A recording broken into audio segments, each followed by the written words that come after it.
I'm not. We are in the Chandler Allman Design Labs, and I'm a shop monitor here. This is a wood shop, and I make sure that everyone's using tools safely, the tools are working properly, and on free time I get to make stuff. I'm going to show you how to make a little dolphin.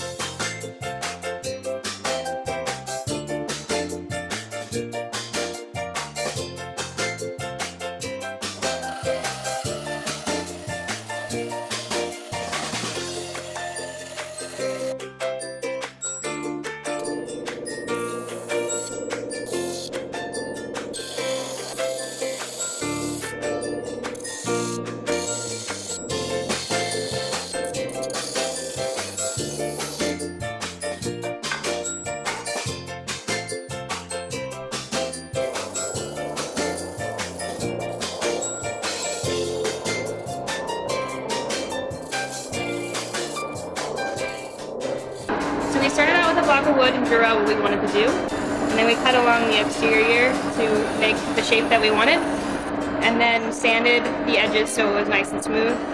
Some spots the sander can't reach, but we can do it in a couple minutes.